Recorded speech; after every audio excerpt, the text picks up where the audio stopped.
Acum, revenind la rate-uri, pentru că atingeam problemele pe care le rezolvă și care m-ar determina și pe mine, Iancu Guda, să investesc în imobiliare indirect prin rate-uri, am zis diversificare, pentru că dețin multe proprietăți, indirect, avem granularitate, pot să investesc sume mici de bani, avem lichiditate, o fac cu telefonul, mai ales dacă e listată la bursă, imediat, avem taxe mai mici și, într-un final, am randamentul care mă poate duce în acest context spre ceea ce îmi doresc eu întotdeauna, 10%.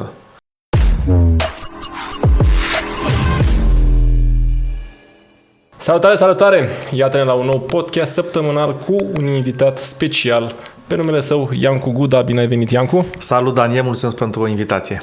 Iancu este un bine cunoscut al educației financiare prin emisiunea pe care o prezintă sau o conduce, se numește Bani în Mișcare, la Digi24, cumva televiziunea mea favorită, printre altele, și este și director executiv al COFAS România, o importantă companie de servicii financiare. Ce este important despre Iancu este că vocea lui ajută România să se educe financiar. Da, și este un lucru de care cred că avem nevoie extraordinar de mult și pe această care chiar vreau să-și mulțumesc pentru că e nevoie de cât mai multă mișcare în sensul ăsta. Și astăzi vom discuta aplicat despre cum putem face piața imobiliară mai predictibilă și atractivă. Așa că stați până la capăt pentru că sunt convins că o să fie multe informații valoroase. Iancu, încă o dată bine ai venit și mă bucur că ești aici cu noi. Bine te-am găsit și mulțumesc pentru invitație încă o dată și că urmărești Digi24 și Banii în Mișcare. Într-adevăr, educația financiară în România e cea mai scăzută din Europa și orice investiție în educație se face intergenerație. Deci trebuie să insiști, picătura chinezească, zeci de ani, ca în viitor noile generații să fie mai deschise la minte și să știe să pună bani în mișcare. Apropo de asta, mi-a venit în minte o imagine dintr-o carte citită recent, scrisă de Donald Miller, ai văzut Donald Miller? Care a scris cartea How to Build a Story Brand. Are și o altă carte, se cheamă Hero on a Mission, în care povestește despre o întâlnire a lui cu un multimiliardar al Americii, și în care erau acolo 4 generații. Era străbunicul, bunicul, părinții și copiii. Și între ei își vorbeau cu... Ei sunt generația 4, ei sunt generația 3, ei sunt generația 5-a. Deci la ei transgenerațional se transmite educația financiară și evident și banii, evident cu asta. Și cred că e bine gândit transgenerațional să avem și noi o perspectivă în România. Absolut. Altfel ajungi la situația în care, din păcate, primii antreprenori români în anii 90 au construit avuție, a doua generație dacă o conservă și a treia o cheltuie și dispare. Deci în loc să crească capitalul, dispare. Și asta pentru că nu e educație în general și în special financiară. Da. Cum rezolvăm asta este un subiect pentru o altă discuție în viitor, dar cu siguranță m-aș bucura tare să o avem, pentru că am și eu multe idei. Este clar că în zona educației financiare trebuie să aducem cât mai multă valoare. Ar vrea să ne ducem către subiectul pieței imobiliare. Da? Tu ești un fidel cunoscător, uneori înțeles greșit de către unii, pentru că eu văd de fapt în spate dorința ta de a ajuta piața, chiar dacă unii contestă asta. Și aș vrea să vedem concret, noi deja știm cam unde vom merge cu discuția. Vedem concret cam care e perspectiva ta cu lucrurile pragmatice de făcut ca să facem această piață în primul rând mai predictibilă și apoi mai atractivă. Și cred că putem să începem cu subiectul preferat și anume cu subiectul REIT-urilor. Da? Da, aici cred că e o soluție de care România în general are nevoie, nu doar industria de imobiliare. Și o paranteză, apreciez că ai spus asta și că intențiile mele sunt bune, pentru că câteodată ești un neînțeles, oamenii crezând că ești dușmanul cuiva, dar de fapt intenția e să fii prietenul tuturor. Întotdeauna mesajul meu a fost să punem banii în mișcare pentru creșterea capitalului și să alegem activele care produc cel mai mulți bani, cel mai repede, la un risc cât mai mic, cu o lichiditate cât mai bună, să poți să investești granulat sume mici de bani. Lichiditatea bună înseamnă să cumperi repede, să vinzi repede, adică cu telefonul într-o oră, maxim a doua zi, să ai un randament bun, să ai diversificare. Și aici cred că sunt provocările pieței imobiliare care pot fi toate rezolvate prin soluția rate-urilor, binecunoscutele în afară Real Estate Investment Trusts, sunt fonduri de investiții deja clasice în străinătate, în piețele de capital dezvoltate, care de fapt democratizează investițiile în imobiliare prin aceea că liberalizează prin investiție indirectă. Practic, sunt fonduri care adună bani unde mai mulți oameni contribuie și investesc bani și care la rândul lor investesc în mai multe proprietăți imobiliare, rezidențiale, comerciale, spații de birouri și care le gestionează, sunt conosori, sunt specialiști din domeniu, știu în ce să investească, când, cum, nu mai au această asimetrie de informație, pentru că un singur om care nu e inginer constructor nu se pricepe și are mai puține informații decât vânzătorul, dezvoltatorul și într-adevăr poți să rezolvi această problemă prin intermediul consultanților profesioniști, așa cum sunteți voi, dar din păcate nu toți apelează și iau decizii pripite. Și atunci aceste fonduri de investiții care au echipă de profesioniști știu în ce proprietăți să investească, au diversificare pentru că au zeci, sute de apartamente, spații comerciale, birouri și atunci ele distribuie peste 90% din chiriile încasate sub formă, dacă vrei, dividende, return pentru investitori. Și atunci eu, Iancu, tu, Daniel și zeci mii de oameni putem investi sume mici de bani. Asta înseamnă granularitate prin aceste fonduri de investiții în sute de proprietăți, decât să investesc 100.000 de euro într-o singură proprietate și să pun mulți bani într-un moment, într-un activ, ceea ce implicat crește și miza și riscul. Mi-e mai ușor să investesc lună de lună 1.000 de euro în zeci de sute de proprietăți, dețin și eu, prin intermediul fondului, că am unități de fond 0,0001% din aceste sute de proprietăți, am diversificare, ceea ce înseamnă că am o stabilitate mai mare, adică o proprietate poate să fie riscul unui eveniment punctual, da? Ai niște vecini problematici care se mută vis-a-vis, din start, sub o formă sau alta, dintr-un motiv sau altul, ți-au crescut sau ți-au scăzut imaginea proprietății. Da, și ca și chiria imediat. Exact. Și atunci aici la sute mii de proprietăți nu mai e problema asta, da? Deci ai o smooth, este mai puțin volatilă, da? Evoluția în timp a prețului investiției, a unității de fond. Un alt avantaj al rate-urilor este că îți oferă lichiditate. Pe lângă, sau într-adevăr, la început ai un lock-in period, majoritatea așa au că trebuie să-și planifice banii și să investească în niște proprietăți care să înceapă să producă chirie și să poată să dea cash out, dar sunt câțiva ani după care poți să ieși oricând. Și tu practic anunți dimineața că vrei banii, să retragi o parte din bani și după masă ai banii.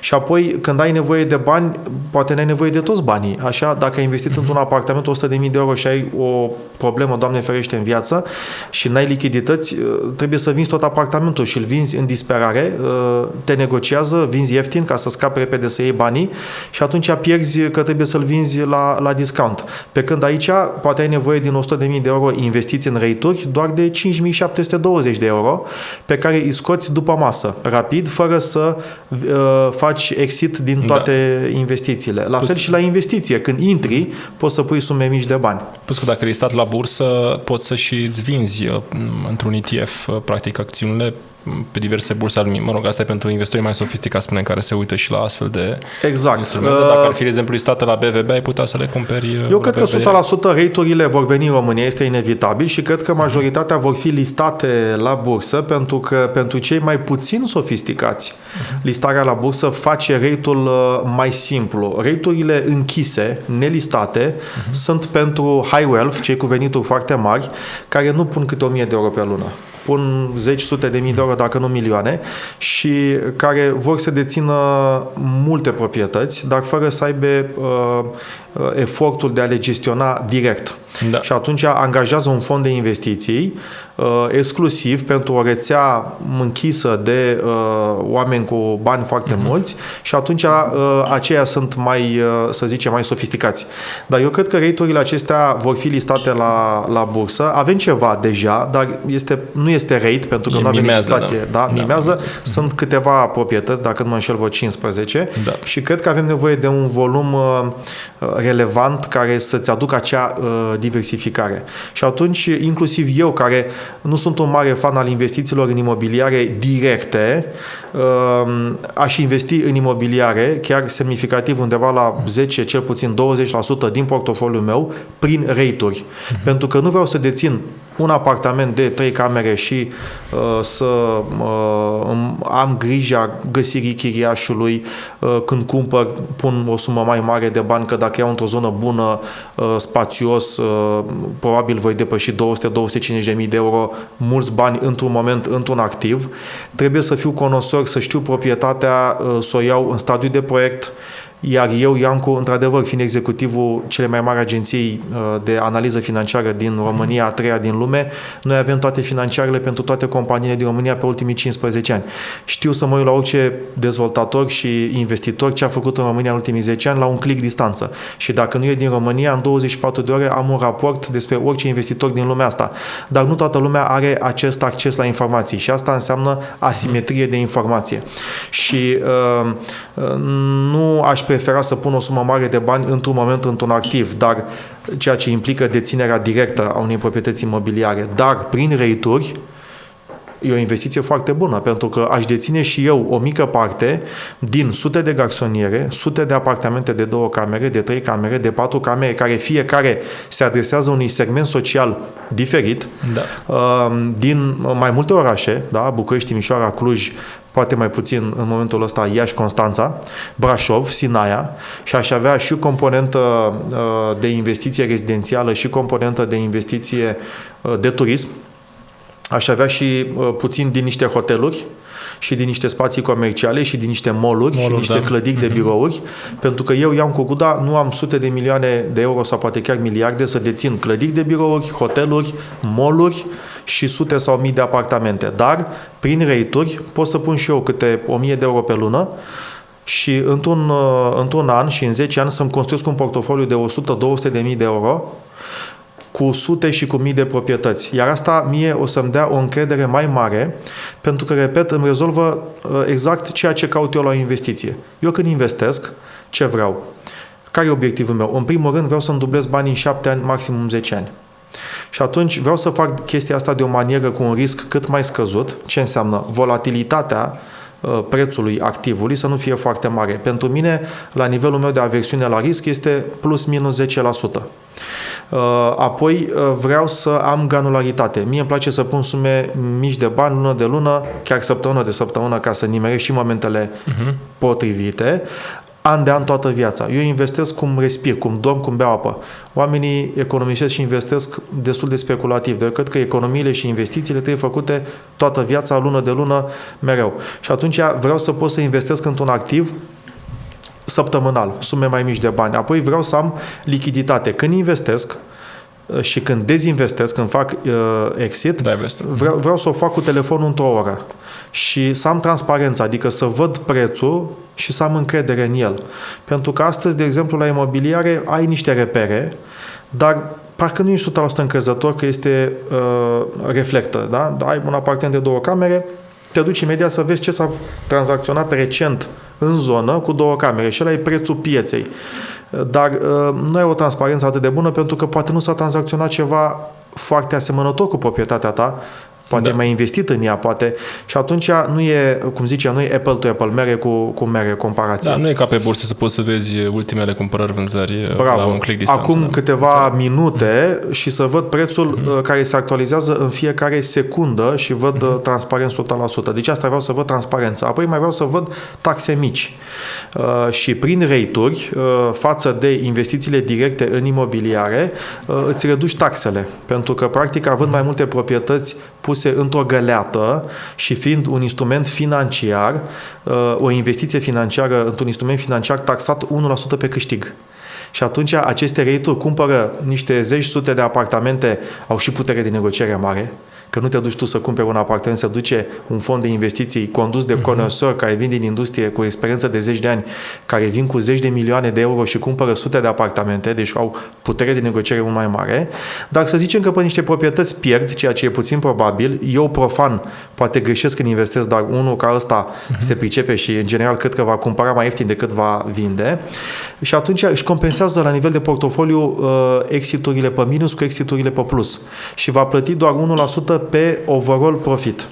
Și am un câștig versus eu, o persoană fizică, dacă cumpăr o proprietate la 100.000 și o vând la 80.000, când mă duc la notar, plătesc taxele la tot prețul, 80.000, chiar dacă am făcut pierdere de 20. Asta cu 1% este specifică rate-ului, că știam că nu sunt taxați nici la profit, nici la venit, ci ei practic distribuie profiturile în proporție 90%, cum transmiți și tu acum, și mai departe cei care le încasează le vor avea impozitate sub formă de venit din chirie, adică plătești mai departe impozit pe venit, într-adevăr. Bravo!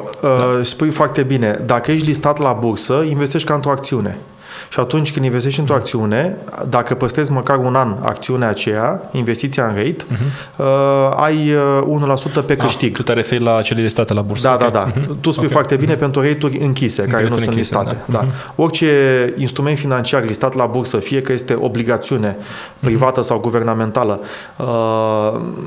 apoi acțiuni sau active financiare, au taxarea începând de la 1 ianuarie 2023, 3% pe câștig dacă ții mai puțin de un an, deci ești speculativ, sau 1% pe câștig dacă ții mai mult de un an. Nu se compensează cu pierderile, într-adevăr, dar, sincer, Daniel, la 1% nici nu mai contează. Paradis fiscal. Exact, da. Și e bine că România trebuie să atragă, prin avantaje fiscale, capitalul. Da? Un pic descurajează munca, că sunt taxe prea mari pe muncă, dar poate aici e exacerbată disproporția dintre subtaxarea capitalului și suprataxarea muncii.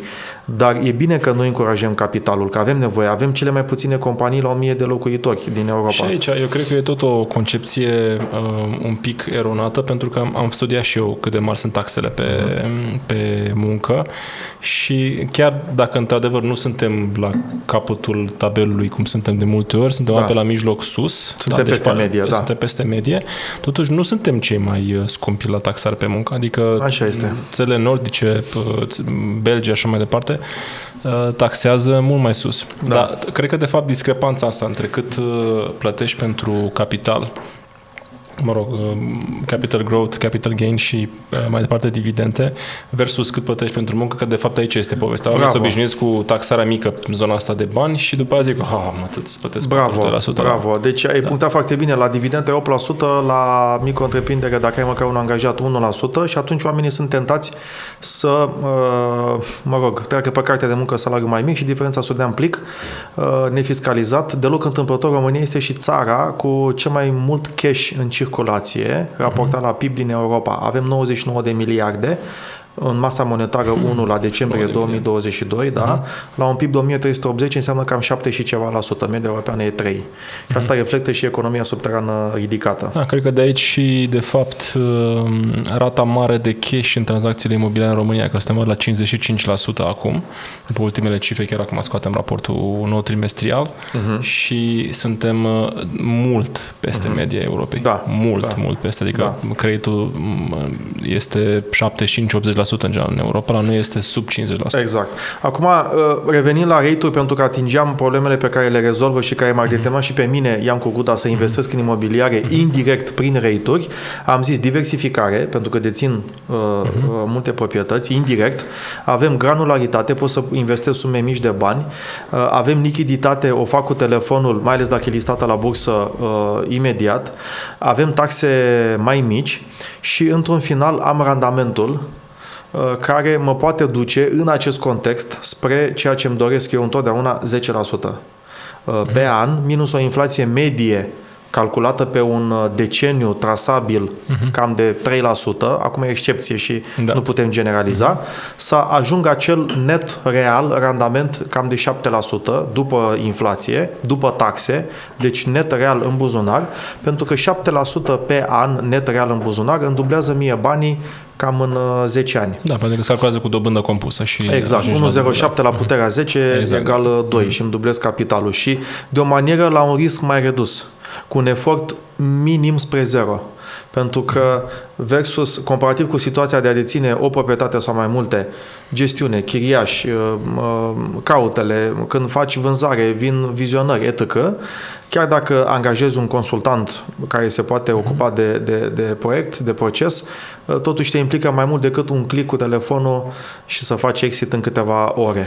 Da, eu uitându-mă atent peste rate-uri și recunosc că și eu sunt o fan lor și simt lipsa lor în România, eu cred că ăsta e cel mai mare avantaj. Acest property management pe care ți-l fac conesiorii, cum zici tu. Exact. Pentru că și noi, ca companie de profil care face servicii și investiții imobiliare, întâmpinăm dificultăți la capitolul property management. Da. Și care știm cum se face povestea asta. Și făcut avem și resursele. Profesional cum trebuie. Exact, făcut profesional cum trebuie. Și atunci oameni care n-au deja aceste resurse, mă rog, n-au încă rețeaua de consultanți, n-au rețeaua de agenți, n-au rețeaua de cunoștințe care pot să le dea ofertele și nici poate nu cunosc cum să investească corect, pentru că sunt în imobiliare, deși toată lumea se pricepe la imobiliare, sunt niște principii care trebuie să le urmărești exact ca și la orice altă investiție, bursă, obligațiuni, acțiuni și mai departe. Și aici trebuie să le cunoști. Și atunci merg după ureche și te trezi după aia cam 5 proprietăți, dar 2 sunt neînchiriate. Bravo, pare simplu, la politică, fotbal și imobiliare ne pricepem cu toții. Este investiția preferată a românilor, 77% din avuția poporului este în imobiliare, ceea ce arată apetitul românilor de a investi în zona asta. Un popor cu o mediană de vârstă de 41 de ani ar trebui să fie, vorba evreiască, casa în care stai o treime din avuția ta. Ori când ponderea e dublă, arată că avem o problemă din cauza asta indirect și aici este mesajul meu, nu anti-imobiliare, ci pro-mișcarea capitalului și pro-dezvoltarea României. Blocăm prea mulți bani prea devreme pe credite prea mari către pasive care ne blochează banii și nu ne cresc avuția. Achiziții de haine, gadgeturi, mașini, imobiliare. Vrem să arătăm bine, să dăm bine, să avem lucruri frumoase care ne fac să părem că suntem bogați, dar suntem dependenți financiar, că dacă ne oprim din muncă sau, Doamne ferește, avem un accident sau o problemă, suntem poporul cel mai dependent financiar și asta se vede și prin mulți indicatori.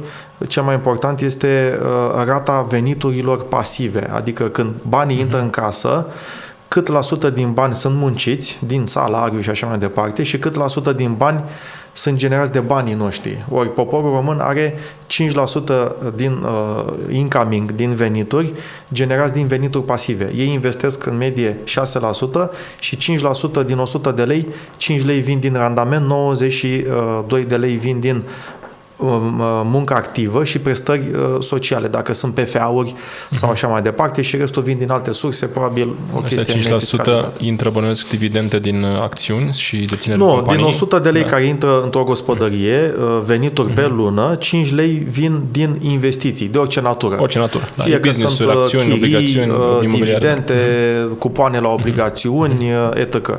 Și capital gain e pus în calculul ăsta? Pentru că tot, da. în ceea ce noastră intră și apreciat de capital pe acțiuni. Deci, poate că îți face un calcul total de indice și la bursă, și la imobiliare, și la tot. Adică cât câștigi și din gains. Atenție, și ăsta nu este un randament, este o pondere în total venituri. Total venituri, deci nu în capital, adică în valoare efectivă netă. Nu. Deci nu este câștigul de capital, dividende și așa mai departe, raportat la capitalul investit. Pur și simplu este din 100 de lei venituri al unei gospodării. Deci bani intrați, efectiv. 95 de lei îi mucim, se cheamă venituri active, 5 lei sunt venituri pasive, ne intră din investiții. Știi ce lipsește asta, aici? Dacă îmi permiți o secundă, asta arată din nou cât de puțin economisesc și investesc românii. Doar 1% investesc la bursă, americanii 50%, iar ei la masă discută cum a evoluat bursa astăzi, iar noi ne uităm la sfierbinți. 1 milion de români se uită zi de zi la sfierbinți. Și asta este... Nimic de rău despre actorii de acolo. E un serial și o producție extraordinară din punct de vedere atât al divertismentului cât și al reflectării oglinzii sociale din latura, mai ales din zona rurală, și este, cred, una din cele mai bune producții românești care ne face să devenim conștienți de realitatea poporului român. Întrebarea cu care rămân eu este cum schimbăm. Pentru că uitându-te și văzând acolo niște comportamente care te amuză, dar îți dai seama că nu sunt niște baze care pot aduce un progres și dezvoltare. Și întrebarea rămâne bășcălie, ne distrăm, râdem, dar cum progresăm? Pentru că băltim în același nivel și progresul vine numai prin educație și prin investiții. Deci mă gândeam la acest indicator de care spui, doar 5% din veniturile populației sunt venituri pasive. Da. Lipsește totuși, sau poate ar fi de văzut un alt indicator care să adauge și câștigurile de capital. Deci, pe lângă veniturile care intră, zicem, lună de lună sau an de an, să vedem cât se și apreciază din activele adică populației. nu marchezi acel câștig, ai luat niște apartamente care au crescut în preț, ai luat niște acțiuni care au preț mai mare, tu nu le-ai vândut, n-ai făcut exit ca să-ți intre bani în familie. Exact. Dacă le-ai marca, probabil această pondere ar fi mai mare. Corect. Ar fi mai mare. Corect. Aici, de fapt, este poate un câștig al imobiliarilor pentru că se văd mai rapid. Oamenii, în momentul în care ajung într-o casă sau într-un apartament, sunt lucruri fizice. Le vezi betonul și pun mâna pe și palpează, simt și precum Petru înțelege și crede. Exact. Da, că te uiți pe o aplicație de la un broker cu care tranzacționezi pe bursă, dacă ești conesor sau dacă ai început să înveți, ai intrat în treaba asta, începi să-ți dai seama după aceea că de fapt sunt afele tangibile. Dar până acolo, cred că este nevoie de mai multe misiuni gen bani în mișcare sau mai multe ediții ale astfel de simțim de telefonul de o anumită marcă pe care îl avem în mână, dar nu la fel de palpabil înțelegem fluxul banilor, că eu poate am investit în acțiunile acelui producător listat la bursă care mi-a dat dividende și cu banii ăia eu cumpăr telefonul.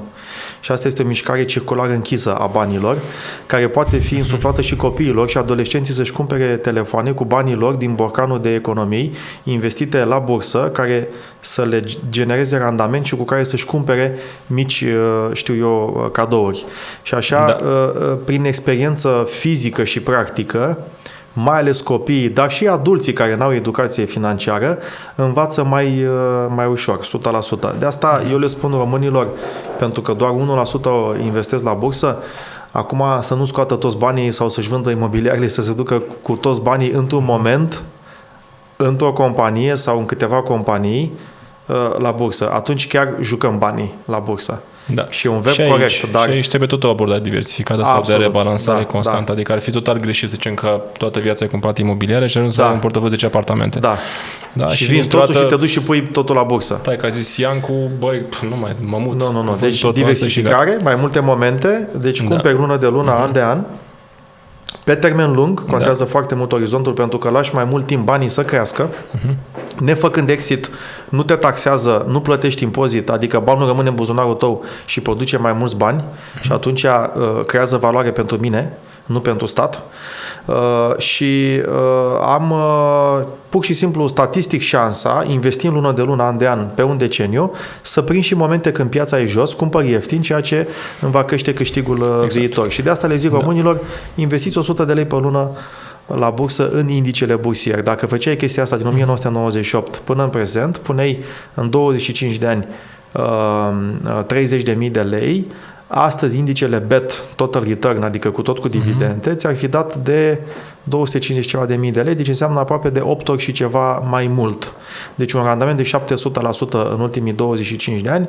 Bursa de la noi îți dă cam 300% în ultimii 10 ani și 200% în ultimii 5 ani, deși în 2022 a avut o scădere de 15% în primul semestru și a revenit deja în al doilea semestru cu tot cu dividende, deci acel 9% randament din dividende plătit de companiile din indicele BET Total Return, și eu am explicat la Banii Mișcare chiar în vara anului trecut, dragilor, e discount, valoare la discount. Ia uitați-vă la cele 20 de companii din indicele BET Total Return, veniturile și profiturile lor.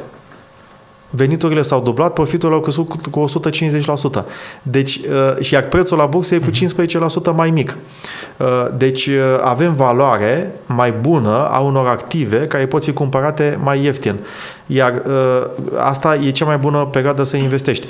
De Black Friday e discount pentru pasive care ne blochează banii și se epuizează stocurile în câteva ore noaptea și când e discount la active, lumea se sperie și vinde. Da. E o mare greșeală. La fel, ca să o traduc exemplificând pe imobiliare. Imaginați-vă că prețul unui apartament a scăzut cu 15%, dar chiria, deci profitul ăla așa, s-a dublat și ceva.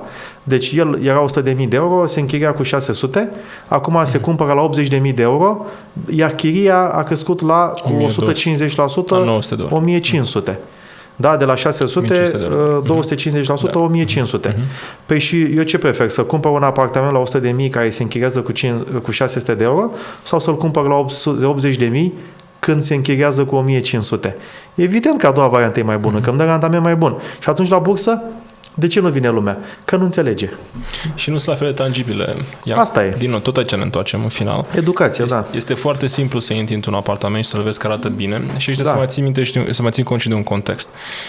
Aici cumva ne ajută, eu fiind deci un jucător sau mă rog, un om care se implică destul de mult în a aduce educație în această piață, în această industrie, în imobiliare. Eu înțeleg că în momentul în care ei vor intra în apartament și vor vedea că arată mai bine decât cel în care au locuit ei într-un bloc vechi din epoca comunistă, vor spune, da, vreau aici. Deci vorba că noi trecem cumva printr-o generație de upgrade la un stil de viață, la un stil de viață mai înalt, care se face și prin cumpărări de imobiliare. În plus, într-adevăr, ajută piața imobiliară faptul că oamenii în bursă, oamenii în acțiuni și obligațiuni încă nu investesc activ pentru că nu sunt sau suficient activi, pentru că încă nu sunt suficient de cunoscători. Dar eu cred că astea două lumi se pot întrepătrunde cu soluții precum REIT-ul, ceea ce am spus împreună mai exact. Și asta duce la o mișcare mai inteligentă a capitalului, cu beneficii atât pentru industria imobiliară, cât și pentru oameni. Da. Pentru că un popor care este la coada Uniunii Europene ca prosperitate nu-și permite luxul să miște banii lent și cu randament mic. Și atunci avem nevoie de investiții inteligente, diversificate, lichide, cu randament bun. Și nevoia asta de confort e normală și în viață trebuie să te și bucuri de bani și nu e o problemă să îți dorești mai mult și să vrei să trăiești mai bine. Ideea să o faci la momentul potrivit când îți permiți și să nu sacrifici alte lucruri care ulterior te fac să nu te mai bucuri la potențialul maxim de acel confort. Și uite, n-am spus-o nimănui niciodată și simt așa o chimie și o deschidere în discuția noastră. Cum am trecut eu de la garsonieră după ce am fost la ASE Finanțe Bănci în Moxa la Cămin, la două camere. Și asta Moxa. Da? Ne leagă mai multe se pare. Și eram deja manager de risc la COFAS, 27 de ani, îmi permiteam să iau credit de să trec la două camere, dar am zis, ok, cât era rata? Pe vremea aceea țin minte, de la 250 de euro la garsonieră, la două camere era 350 de euro. Și cu 100 de euro în plus însemna 1200 de euro pe an dobândă suplimentară. Îmi permiteam, puteam să iau creditul acela, dar am zis, hai să fac niște investiții care să-mi genereze randament de 1200 de euro pe an și să-mi fac upgrade-ul de confort plătit de banii câștigați de banii mei. Și a fost foarte ușor la veniturile mele să pun economii de 12.000 de euro, care să-mi genereze un randament de 10%, adică 1.200 de euro, și numai după ce banii investiți mi-au generat un câștig anual în fiecare an de an, de 1.200 de euro, am făcut upgrade-ul și banii câștigați de banii mei și banii care au muncit pentru mine i-am dat la bancă ca să trec la confortul de două camere. Și atunci m-am și bucurat pe deplin de acel upgrade, pentru că n-am avut niciun stres. N-a fost plătit de mai multă muncă, de mai multă agitație, a fost plătit de banii deja puși deoparte, economisiți investiții. Așa am făcut și upgrade-ul la 3 camere, așa am și lichidat creditul ipotecar și ca urmare a investițiilor și randamentelor pe care le-am făcut. Așa am reușit în ultimii 10 ani mi-am triplat banii. Ce aveam în 2010 atunci mi-am triplat, ce am economisit între timp, lună de lună, an de an, mi-am dublat în ultimul deceniu și momentan sunt ok și sunt foarte bine așa cum sunt. Și de aici este reținerea mea de a investi în alte proprietăți imobiliare, cu excepția casei în care stau, pentru că eu vreau mereu să am investiții simple, cu telefonul, granulate, lichide, să investez lună de lună, să ies, să intru în câteva ore, să-mi aducă dublarea banilor în 7-10 ani, să n-am volatilitate, să am taxe mici. Iar imobiliarele, momentan, nu pot aduce toate acestea, dar prin rate-uri toate acestea pot fi rezolvate și mi-ar activa și mie sume interesante ca să vin în zona aceasta investit prin rate-uri. Te opresc un pic, că mi-a plăcut paranteza ta cu cum ți-ai făcut upgrade-ul. Da. Tocmai recent am recitit ceva ce-mi notasem după ceva ani într-o carte pe care o studiasem la un moment dat.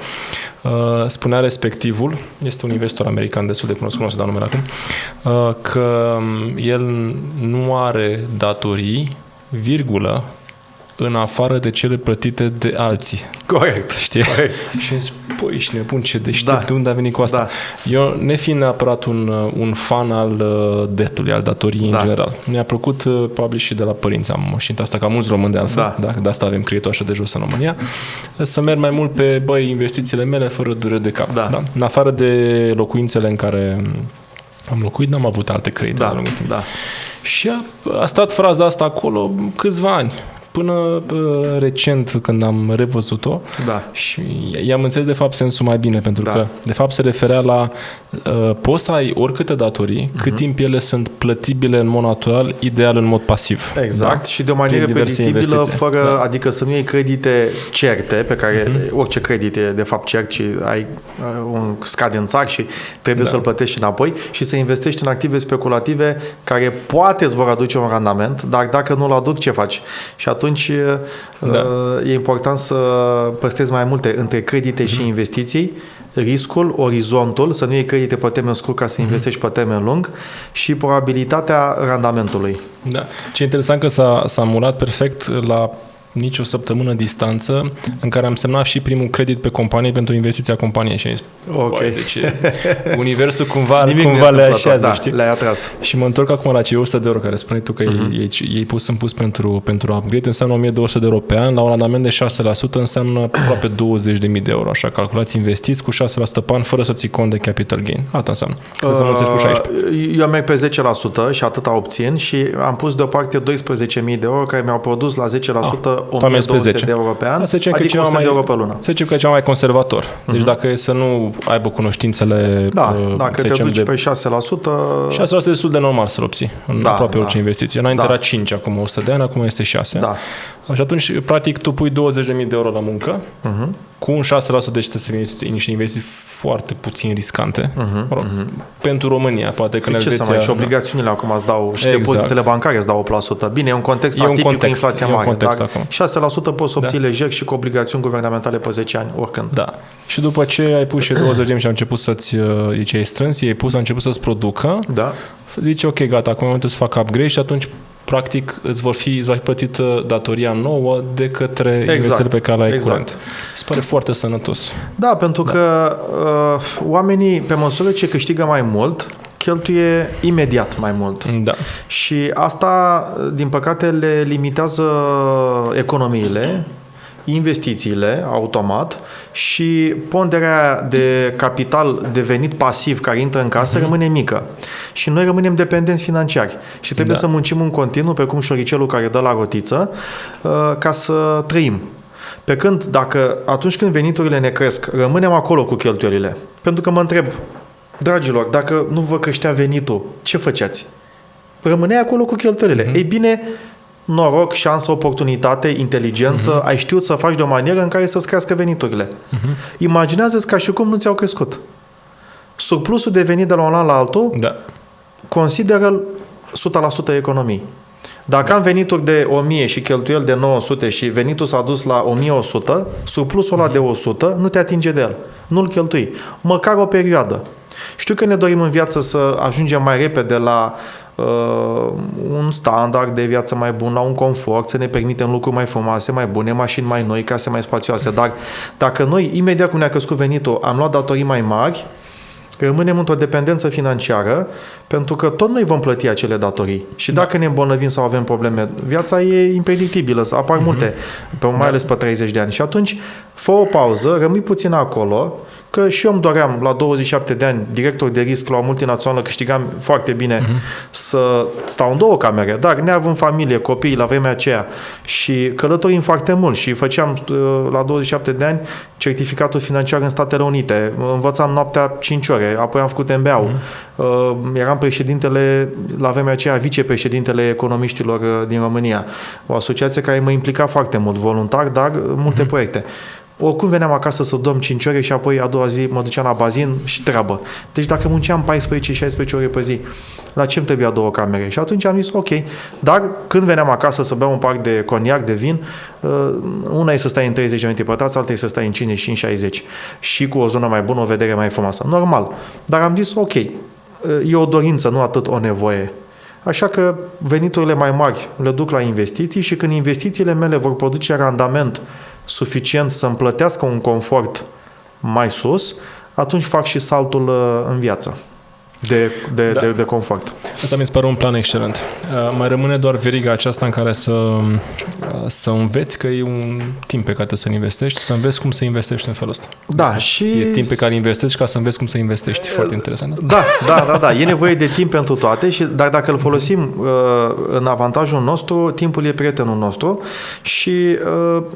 Noi ne învățăm copiii, încercăm să învățăm să aibă răbdare, să-și amâne recompensa. Dar ca adulți nu toți dăm dovadă de lucrul ăsta și să știți că pentru copii faptele și cum se comportă părinții cântărește de 10 ori mai mult decât o teorie predată că dacă îi spui băiatului să nu se uite toată ziua la televizor și să mănânce chipsuri, dar tatăl toată ziua se uită la Champions League și mănâncă chipsuri, vorbele o să fie uitate. Faptele contează.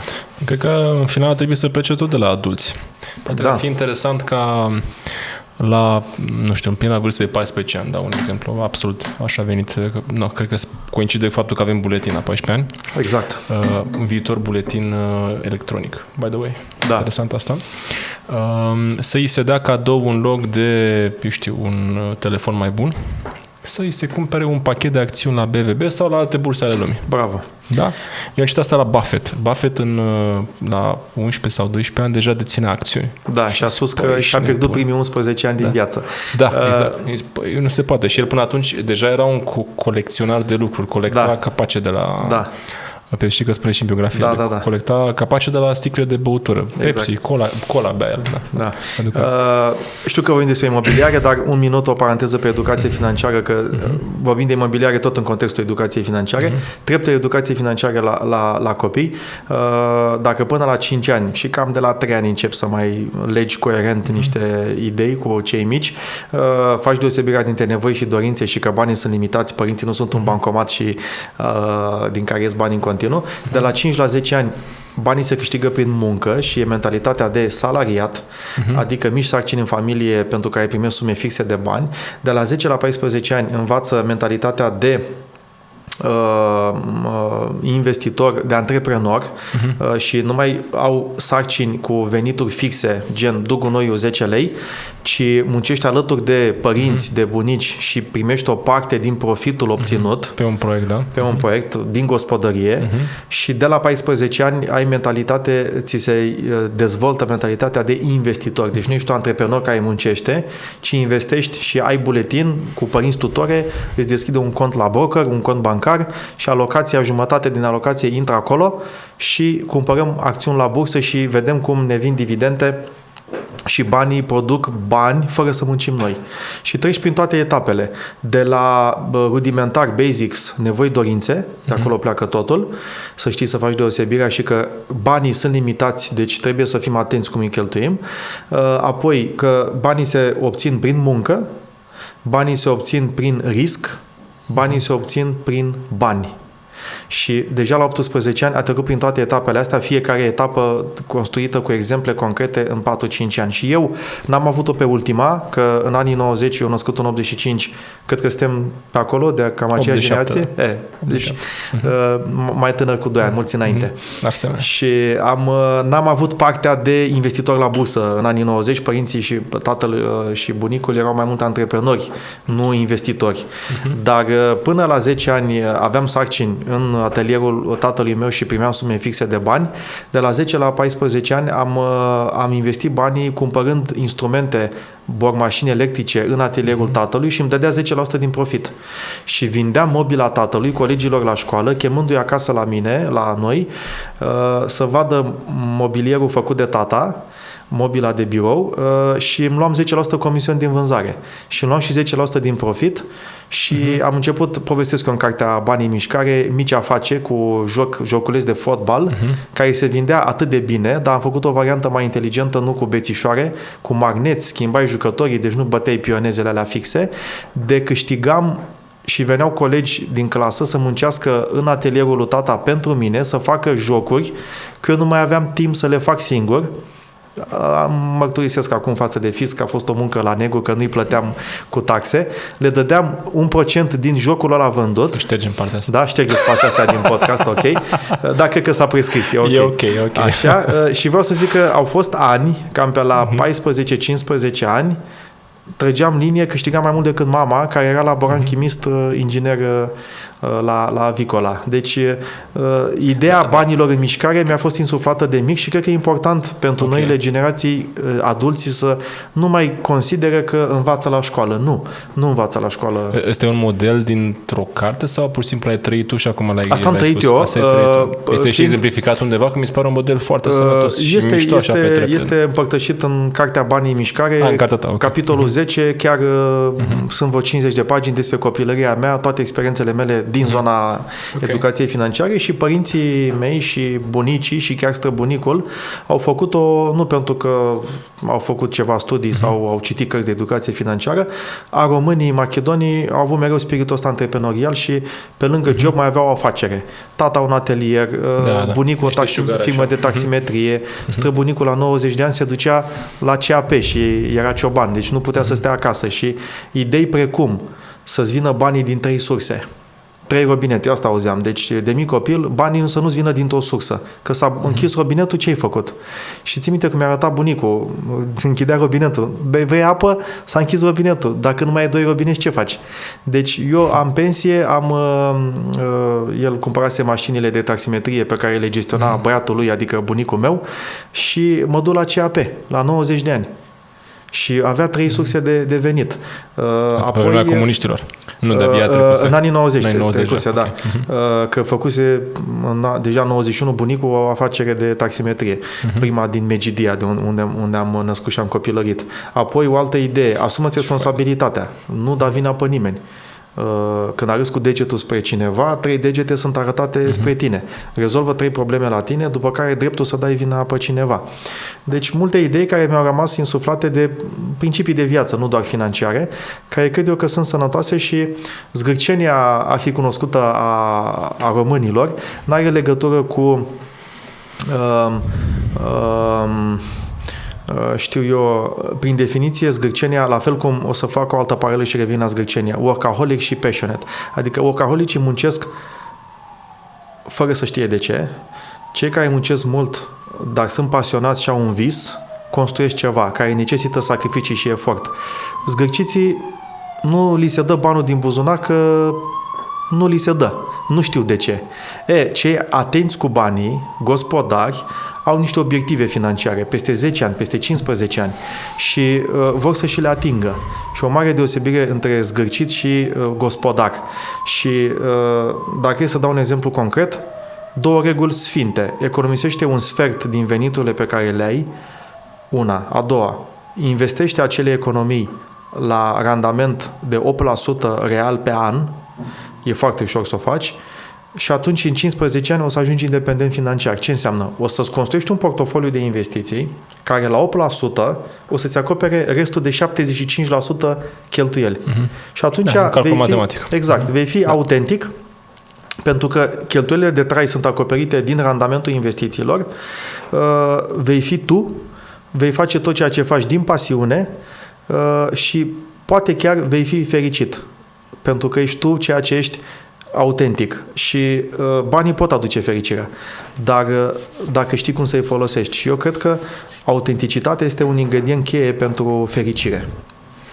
Super. Mă gândesc de unde am început cu discuția și unde am ajuns. Super valoroase informațiile. Și mie mi-e greu să mă duc înapoi pe firul roșu, dar poate ai tu o structură a discuției noastre și ne duci înapoi. Am plecat de la cei 100 de euro în plus pentru upgrade care erau susținuți din banii din investiții. Corect.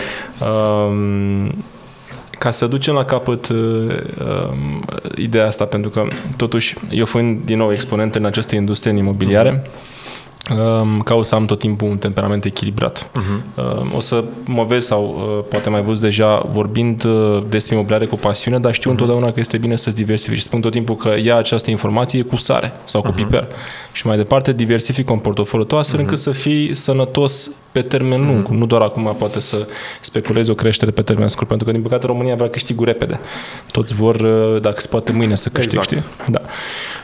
Și atunci eu cred că o lecție bună după discuția aceasta care deja se duce foarte bine, deja depășit ora, e foarte bine.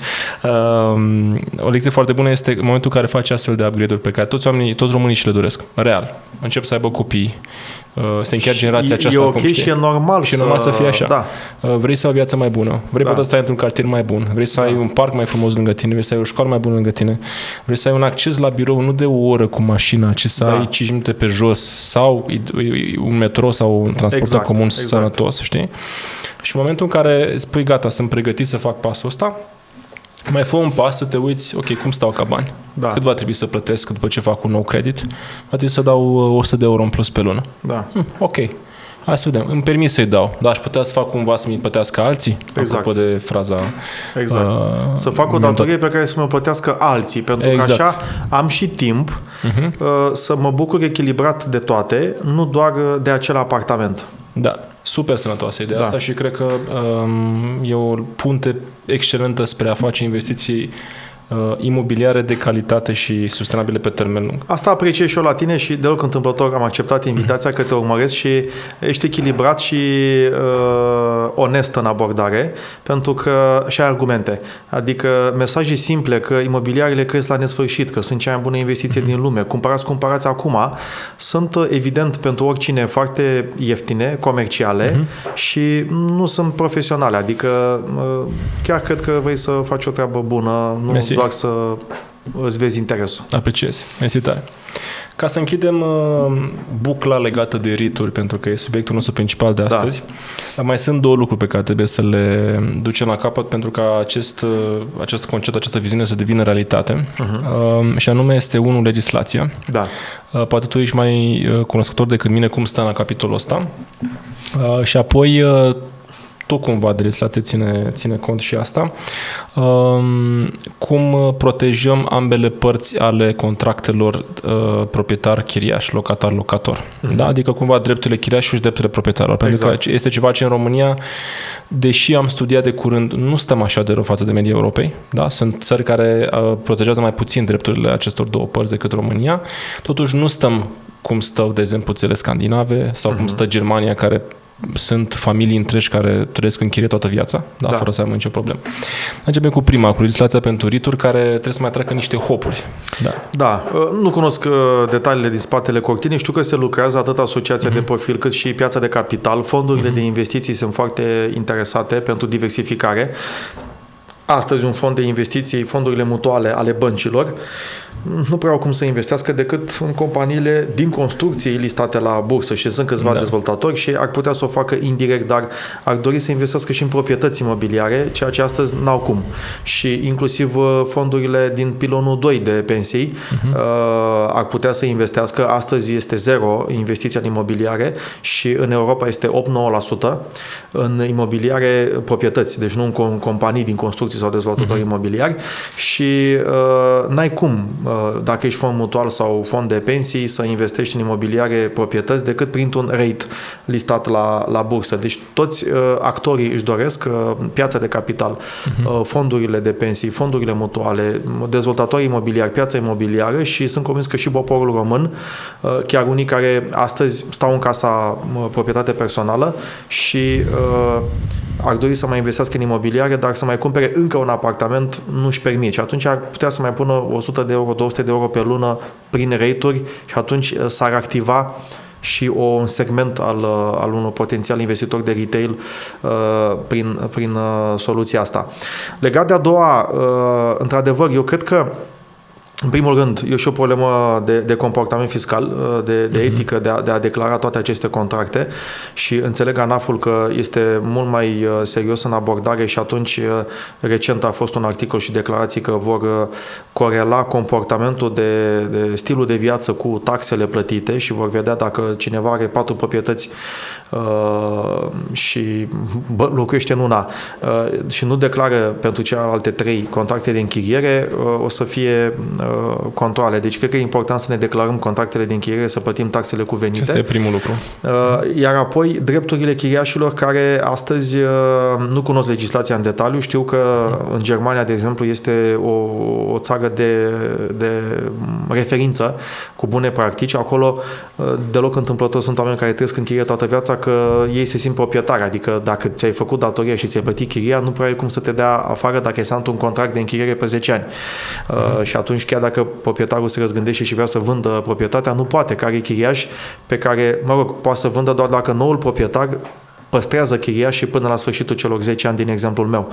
Și cred că este important să fie un echilibru, nici chiriașul să fie în avantaj și proprietarul în dezavantaj sau invers.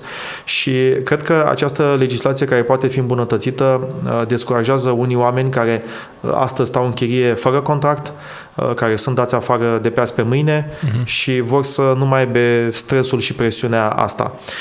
Părerea mea este că ar trebui să fim proprietari pe casa în care stăm. Este o bună practică de înțelepciune financiară. Decât să fii chiriaș 30 de ani, mai bine să fii proprietar.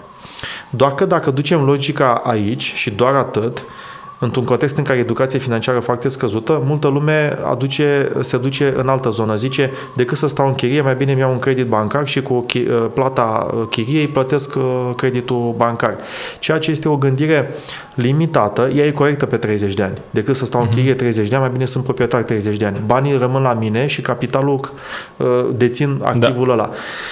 Doar că, pe termen scurt, dacă sunt chiriaș, dau toți banii proprietarului. Dacă îmi iau credit, în primii 3 ani, 95% din plăți se duc la dobândă. Deci, oricum banii nu rămân la mine. Și mesajul meu pentru români a fost să nu se grăbească să ia orice proprietate oriunde, doar pe ideea limitată că decât să stau în chirie, mai bine sunt proprietar.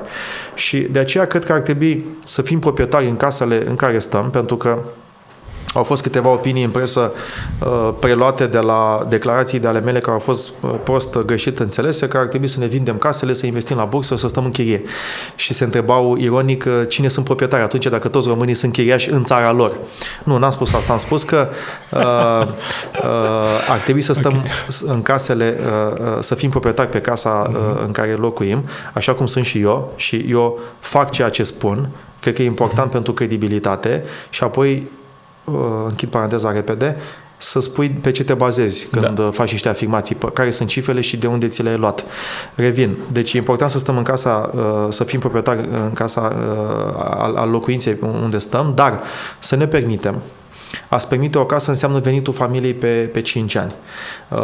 Dacă iei pe credit, minus 20%. Deci astăzi, la salariul mediu din România, îți permis cam 72.000 de euro imobiliare. În București, la 5.000 de lei salariu mediu, îți permis cam 90 și ceva de mii de euro imobiliare.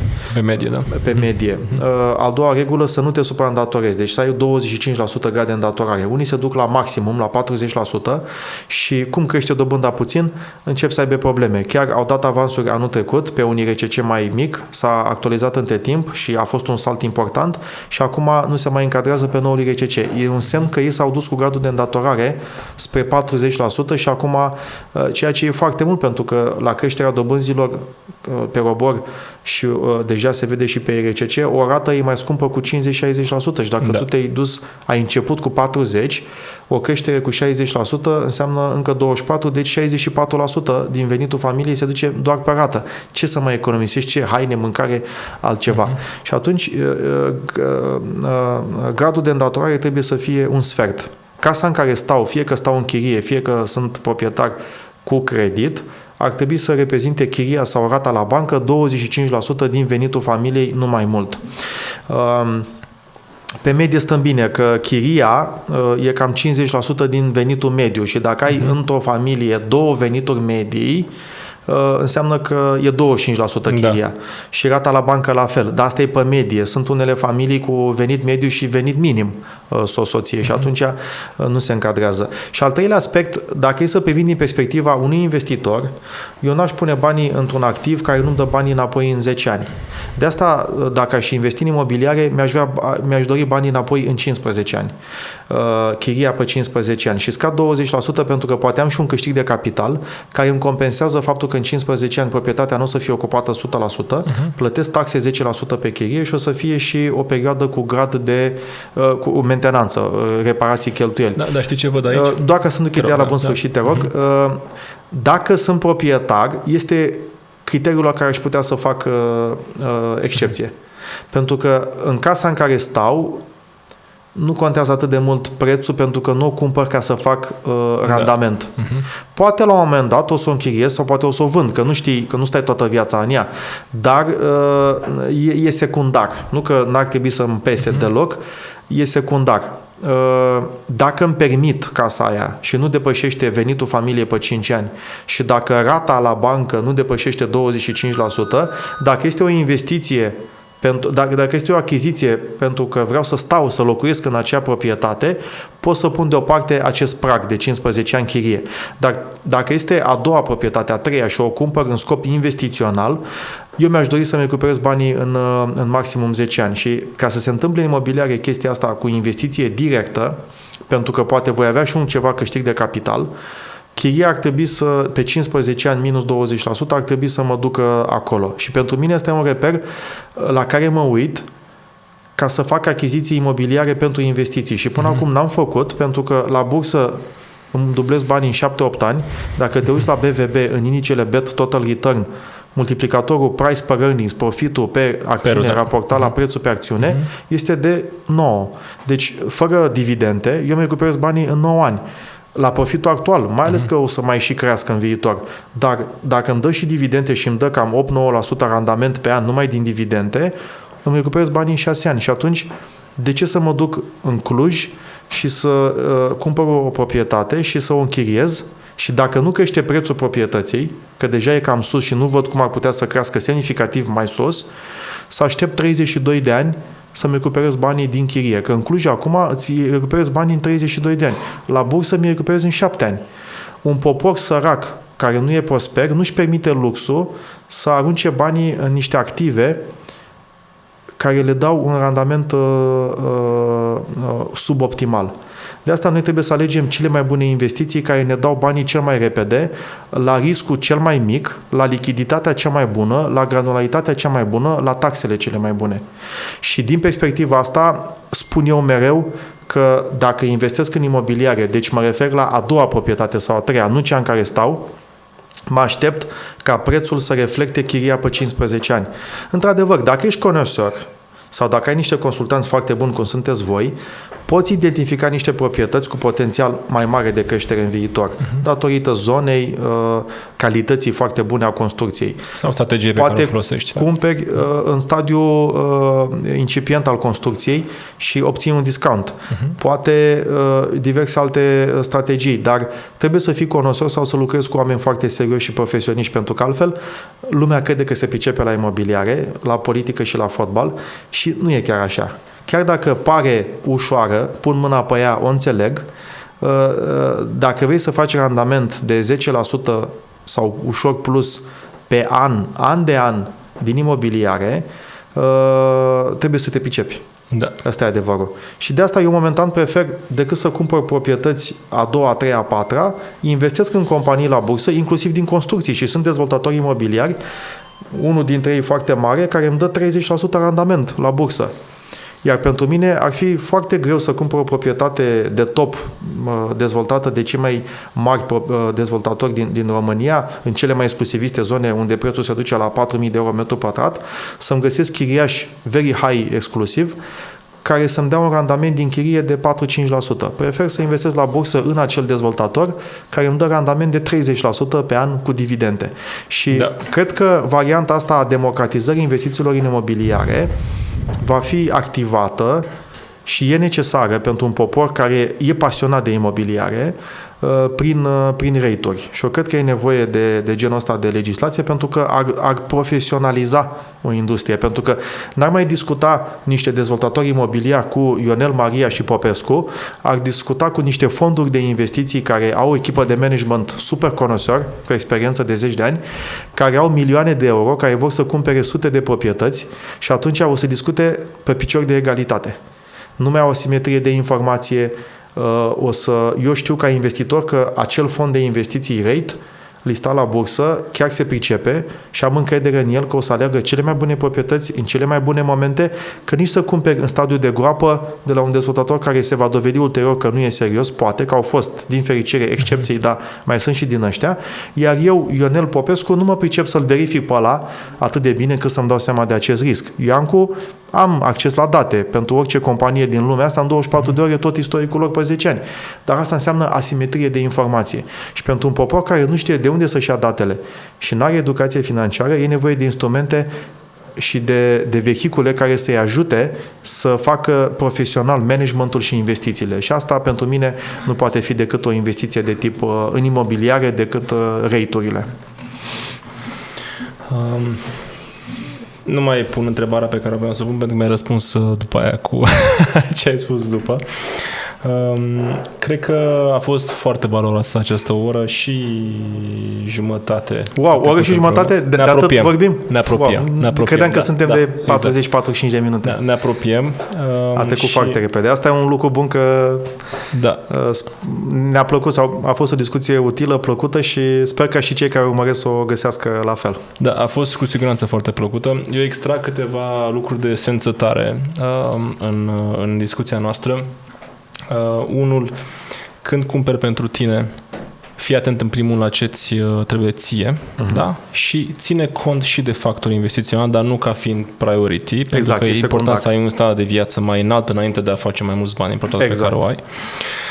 Și atunci, în momentul în care faci acest upgrade la un standard mai înalt de viață, pe cât posibil caută ca diferența de datorie pe care vei plăti printr-un credit cu rată bancară să fie plătită din alte investiții. Mi se pare poate cea mai sănătoasă formă de a investi posibilă atunci când cumperi pentru tine, adică să transform practic inclusiv cumpărătura persoană într-o investiție. E mai bine să-ți plătească datoriile alții. Da, nu? Exact. Corect. Da.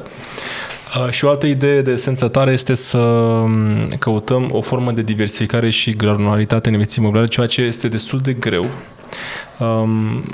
Îmi asum, uite, după discuția cu tine acum, să fiu și eu mai la curent cu ce se întâmplă cu legislația în spate, pentru că, deși vorbesc des despre REIT-uri și eu sunt susținător al lor, știu că le pot găsi doar în Europa sau în lume, nu în România.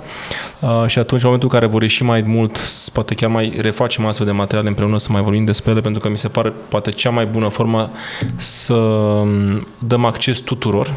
Exact. Asimetria informației de care ai spus aduce, din păcate, la probleme pe termen lung în toate economiile și societățile lumii, pentru că creează wealth gaps. Exact. Oamenii încep să câștige o minoritate foarte mult și restul lumii... Cei care au avantajul informației superioare, cei puțini, acaparează și ceilalți mai mulți care nu sunt informați pierd. Da, și în final duce la inclusiv conflicte sociale, după cum s-a întâmplat. Polarizare. Da, și asta nu e bine. Asta se întâmplă în US, de exemplu, acum. Da. Din fericire, totuși, fiind o democrație, probabil că vor găsi o soluție de mijloc în final. Și rămân și cu un lucru legat de cum investești sau cum ai investit în imobiliare. Mi se pare din nou sănătos să cauți ca media investițiilor pe real estate să ducă într-un randament pe care tu ți-l propui. Da? Deci cumva să nu fie mai mic decât celelalte sau mai mare decât celelalte, să fie într-o zonă sănătoasă. Tu ai propus să-ți dublezi bani la 10 ani. Da, asta înseamnă cam un randament de 10% pe an, nominal cu taxe. După ce scad inflație, după ce scad taxele, să rămân cu 7%, pentru că asta îmi dublează banii în 10 ani. Și poate unii o să consideră că compar merele cu perele, dar și într-adevăr sunt alte clase de active diferite, dar pe mine mă interesează să-mi dublez banii în 10 ani. Dacă eu știu că am oportunitatea asta să o fac, nu vreau să o pierd. Făcând alegerea B, care îmi duce banii în 15, 20 sau 32 de ani. Vreau să merg pe cea mai bună variantă, cea mai rapidă, sănătoasă, sustenabilă, nu speculativă, deci echilibrată, de a-mi dubla banii la fiecare 10 ani. Și un popor care are de recuperat față de media europeană, asta trebuie să facă, să nu mai pierdă timpul și banii. Da. În momentul în care calculăm aceste randamente, recomand, pentru că dacă te uiți doar la câștigat din chirie, acești bani nu o să reușești, da? Recomand să se facă un calcul echilibrat între randamentul din chirii plus randamentul din aprecierea valorii. Absolut. Și făcut pe o perioadă de timp mai mare, nu doar pentru, vezi că a crescut într-un an, gata, hai să sărim acum, deci, să vezi că a scăzut, hai să ne oprim. Nu, hai să calculăm pe total de acord de și orizontul e 10 ani. Da. Deci ca să vezi dacă ți-e dublat banii 10 ani din câștigul de capital, deci evoluția prețului activului și din cash flow-ul pe care ți-l dă, fie că vorbim de chirii la imobiliare, dividende la acțiuni, cupoane la obligațiuni, eu cred că ar trebui să ne propunem să ne dublăm banii în 10 ani. Unii vor să-i dubleze în 2 ani. Treaba lor. Eu cred că e cam agresiv și asta înseamnă riscuri foarte mari speculative și cine vrea să se îmbogățească repede, de obicei rămâne sărac toată viața. Da, pentru că intră într-o fugă din asta continuă, când n-apuci măcar să te mai bucuri de ceea ce faci. Total de acord cu asta. Deși este incredibil să ai un randament de 100% la fiecare an, dar să știți că nici măcar Buffett nu a reușit. Buffett a reușit 20. E puțin probabil să-ți iasă an de an. Da, poate nimerită odată la cripto sau nu știu unde, dar nu prea e cum an de an. Da. Warren Buffett în 60 și nici nu mai știu câți ani de când conduce Berkshire Hathaway a reușit formidabilă performanță. Este formidabilă performanță de a avea 20% randament an la an, calculând practic asset value, valoarea activelor pe care compania le deține și în limbaj investițional asta este realmente o chestie formidabilă. Tot ce depășește 10% e fantastic. Media anuală. Da. Așa că e posibil ca pentru aceia dintre voi care deja merge, să zicem, către a doua, a treia, a patra, a cincea, a 10 investiții în imobiliare, să căutați diferite strategii. Poate doar din rental, din a închiria și din a cumpăra și a închiria, nu o să poți scoate. Da, poate acest sau poate poți să scoți dacă cumperi foarte bine, să apreciază valoarea mai repede în timp, dar e bine să mergi pe mai multe strategii. Poate să cumperi, cum ai spus tu, înainte de a începe construcția, pe durata construcției de la un dezvoltator puternic care știi că duce la capăt și să ai un beneficiu prin creșterea valorii între timp, sau să cauți o variantă de short-term renting, se poate și asta, da? Pe nume este business short-term renting, deci pui și bani în mișcare cumva. Și sunt și multe alte strategii, vorbesc despre ele inclusiv într-un curs pe care l-am făcut de curând. Cam atât am concluzionat eu așa, în scurt, dar sunt multe alte idei foarte bune. Ai surprins foarte bine esențialul, mulțumesc. Da. Iancu, mersi foarte mult că ai fost cu noi astăzi, că a fost o discuție savuroasă, mi-a plăcut foarte mult, nu știu cum a trecut timpul real. Asemenea, deci, și pentru mine și dovadă fiind faptul că am rămas surprins că a trecut de 2 ori mai mult timp decât credeam că am vorbit. Da. Eu mi-am eliberat după masa ca să vorbim, dar mă bucur că a mers așa discuția și timpul și mersi și eu pentru invitație. Da, cu tot dragul. Am avut pe Iancu astăzi, urmăriți-l pe Bani în Mișcare sau pe net pe iancuguda.ro. Am văzut că publici acolo. Da, mai public, nu atât de despre cum înainte, dar la Digi24 Bani în Mișcare în fiecare zi de 3 ori, plus recent și pe DGFM lunea, miercurea și vinerea. DGFM de la ce oră? Da, momentele de vârf. Deci dimineața, la prânz și seara, când lumea e în trafic, la volan și ascultă radio și este și toată săptămâna Bani în Mișcare, duminică seara la 20:30. Excelent. Ați auzit. Da. Eu urmăresc emisiunea, sunt informații foarte, foarte valoroase. Nu doar pentru investitori, să zicem, poate care au o înțelegere mai, nu știu, lucrată, ci pentru toată lumea. Da, ăsta este poate marele avantaj, pentru că de asta avem nevoie, să aibă acces cât mai multă lume, la cât mai multă informație. Iancu, mult succes în tot ceea ce faci și îți lansez cu ocazia asta invitația să mai facem o astfel de discuție, în momentul în care înaintează și legislația pentru REIT-uri și de ce nu și pentru alte subiecte. Ar fi minunat să discutăm despre REIT-uri implementate în România sau alte subiecte despre educație financiară, investiții și imobiliare și revin cu mare drag. Mulțumesc și eu. Numai bine și succes în tot ce faceți. Toate bune. Mersi. Ciao.